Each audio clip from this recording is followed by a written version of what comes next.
जय हिंद दोस्तों।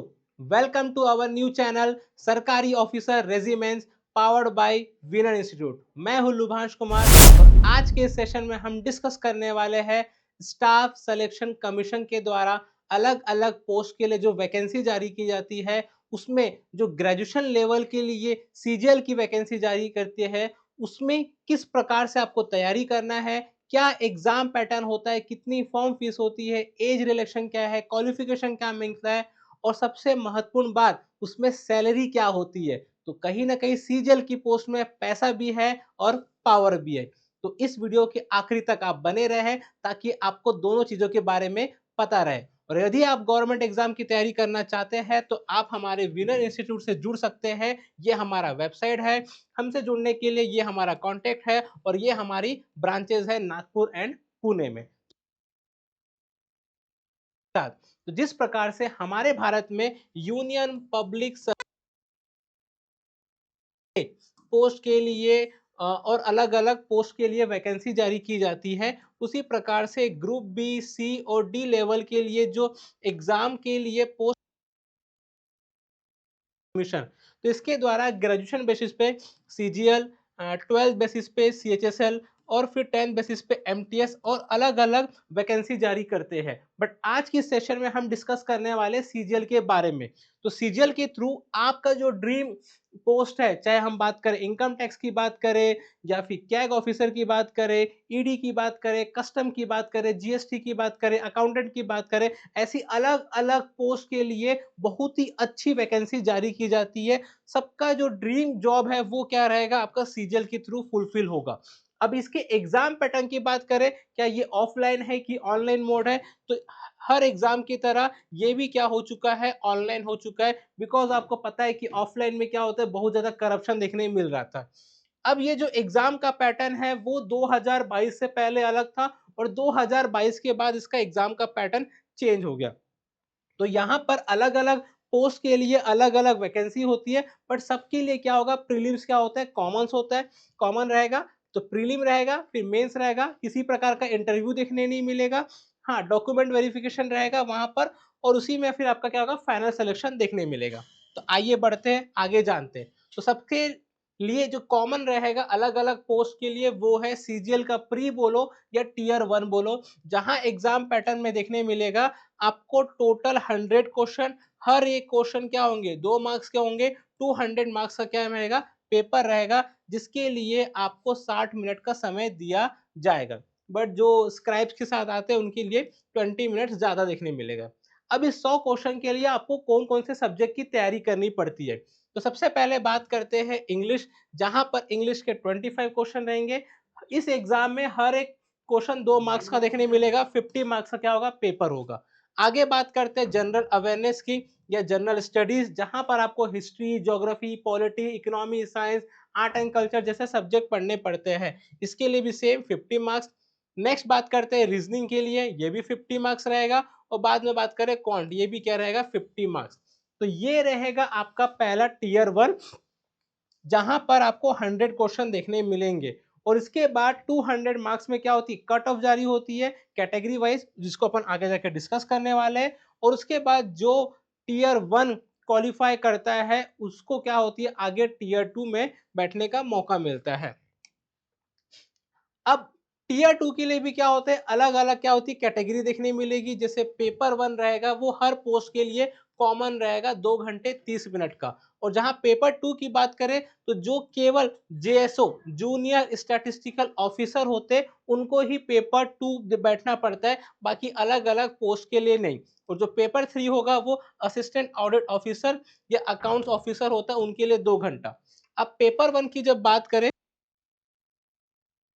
मिलता है, कुछ इस प्रकार से सेक्शन देखने मिलेंगे। यहाँ पर अलग अलग क्या होंगे, सेकंड और थर्ड। अब फर्स्ट और सेकंड क्या करते हैं, मैक्सिमम नंबर आपको क्या करने होते हैं, इसमें लाने पड़ते हैं, क्योंकि इसी के बेस पे मेरिट जारी की जाती है। तो पहले जो सेक्शन 1 होता है वहां पर आपको दिया जाएगा 60 मिनट, दूसरे के लिए भी क्या होगा 60 मिनट रहेगा, तीसरे के लिए 15 मिनट रहेगा और चौथे के लिए भी क्या रहेगा, 15 मिनट देखने मिलेंगे। ओके। अब इस 60 मिनट में जो पहला जो रहेगा घंटा, वहां पर आपको देखने मिलेंगे 30 क्वेश्चन रीजनिंग के और साथ में 30 क्वेश्चन क्या रहेंगे, मैथ्स के। तो टोटल हो गए 60 क्वेश्चन और मेंस में आपको हर एक क्वेश्चन 3 मार्क्स का, मतलब ए 180 मार्क्स का क्या होगा, पेपर होगा। अब जैसे ही आपका 60 मिनट खत्म होगा उसके बाद दूसरा सेक्शन स्टार्ट हो जाएगा, जहां पर 60 मिनट मिलेंगे आपको 45 क्वेश्चन इंग्लिश और साथ में 25 क्वेश्चन क्या मिलेंगे आपको, जीएस। टोटल कितने हो गए, 70 क्वेश्चन हर एक। और तीन, इन तीन दोनों को मिला दे तो 390 का क्या होगा, पेपर। और इसी के बेस पे क्या होगी, मेरिट जारी होती है। बट इसके बाद एक क्वालिफाइंग पेपर भी देखने मिलेगा, वैसे दो होता है, एक पेपर होगा और एक टाइपिंग देखने मिलेगा। तो नेक्स्ट 15 मिनट क्या रहेंगे आपको, 20 क्वेश्चन कंप्यूटर के रहेंगे, हर एक क्वेश्चन 3 मार्क्स का, मतलब टोटल कितने हो गए, 60 मार्क्स। और नेक्स्ट क्या होगा आपको, 15 मिनट क्या होंगे, टाइपिंग देखने मिलेंगे, जहां पर आपको 1600 से लेके 2000 क्या करना पड़ेगा, की प्रेस करने पड़ते हैं वर्ड्स को, है कि नहीं, वो आपको देखने मिलेगा पेपर वन में। पेपर टू जिन्होंने जेएसओ के लिए फॉर्म भरा है उनके लिए उनका स्टैटिस्टिकल जो पार्ट होता है वो फिल करना पड़ेगा, एग्जाम देना पड़ेगा। पेपर थ्री के लिए सेम। हाँ, अब बात करते हैं इसकी फीस की, क्योंकि बैंकिंग एग्जाम में क्या होता है, फीस ज्यादा देखने मिलती है। तो स्टाफ सिलेक्शन कमीशन के लिए अच्छा होता है कि जितने भी फीमेल है, एसटी एससी है, पीडब्ल्यूडी है, एक्स सर्विसमैन है, इनसे किसी प्रकार की फीस नहीं ली जाती। और बात रहे जनरल ओबीसी, उसके लिए भी कितनी है, मात्र क्या है, 100 रुपए। तो अच्छी बात है कि यहाँ पर एप्लीकेशन फीस क्या होती है, कम होती है। अब जो बात करते हैं 2024 की जो नोटिफिकेशन आई थी, तो ये है 17,700 पोस्ट है, वो 18,000 से ज्यादा आ चुकी है फाइनल। तो जून में क्या है, इसका नोटिफिकेशन हुआ था, लास्ट डेट जुलाई थी। फिर उसके बाद सितंबर में क्या हुआ, उसका प्रीलिम्स या टीयर वन देखने मिल रहा है।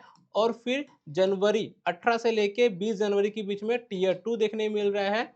और ये 2024 की वैकेंसी की बात करें। अब 2025 के लिए जो एसएससी का कैलेंडर आया है वहां पर बताया गया है जून या जुलाई में क्या होगा, वापस सीजीएल आपको देखने मिल सकता है। तो जो बच्चे लोग इंटरेस्टेड है सीजीएल के एग्जाम की तैयारी करने के लिए, उनके पास अच्छा खासा समय है, वो अभी से अपनी तैयारी कर सकते हैं। अब बात करते हैं आगे मिलेगा, क्योंकि अलग अलग पोस्ट के लिए अलग अलग एज होती है, वो आगे मैं डिस्कस कर लेता हूँ। तो जैसे हर एग्जाम में क्या होता है, जो कैटेगरी ओबीसी है उनके लिए 3 साल, एस टी के लिए 5 साल, जो पीडब्ल्यूडी में होते हैं अलग अलग, जनरल ओबीसी के लिए, एक्स सर्विसमैन के लिए अलग अलग कैटेगरी वाइज उनको क्या दिया जाएगा, एज रिलेक्शन दिया जाएगा। अब देखते हैं कि किस पोस्ट के लिए कितनी एज होनी चाहिए। तो सीएचएसएल एग्जाम के लिए आपकी मैक्सिमम एज 28 होती है, बट सीजीएल के लिए आपकी एज होनी चाहिए 18 से 30 साल के बीच में, यदि आप असिस्टेंट और इंस्पेक्टर के लिए हो। बट यदि आप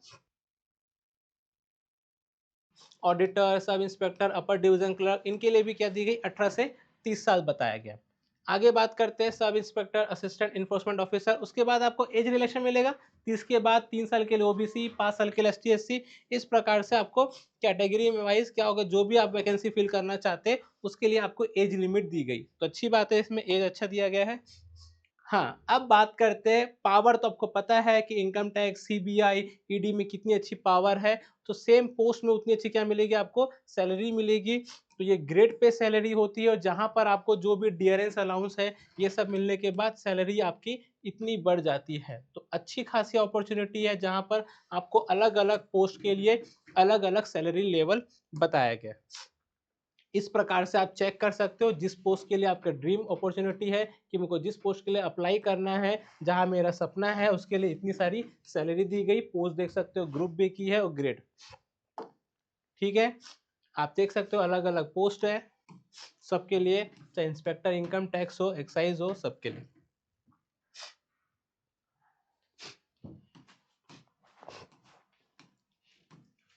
तो ये इतनी सारी क्या है, वैकेंसी जारी होती है सीजीएल में।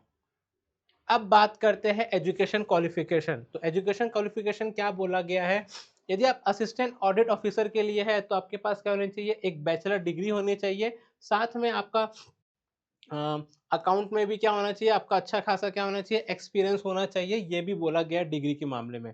यदि आप स्टैटिस्टिकल के लिए अलग से फॉर्म भरते हो तो यहाँ पर आपको बैचलर डिग्री के साथ कुछ 60% मार्क्स क्या होने चाहिए, मैथमेटिक्स में और क्लास 12th में होने चाहिए। साथ में आपको स्टैटिस्टिक्स क्या होना चाहिए, एक सब्जेक्ट होना चाहिए ग्रेजुएशन के बेसिस पे। और बाकी अलग अलग पोस्ट के लिए भी क्या है, आपको नॉर्मल क्या बोला गया है, एजुकेशन क्वालिफिकेशन बोला गया है। तो ये नॉर्मल एजुकेशन क्वालिफिकेशन है। अब बात करते हैं जो सबसे मेन होता है कट ऑफ। तो सीजीएल के लिए जो इस साल का जो कट ऑफ आया था 2024 का, जो हाल ही में रिलीज हुआ, तो 200 नंबर का जो आपका प्रीलिम्स था, उसमें क्या देखने मिला कि जो जनरल है उसका जो कट ऑफ है कितना है, 153.18।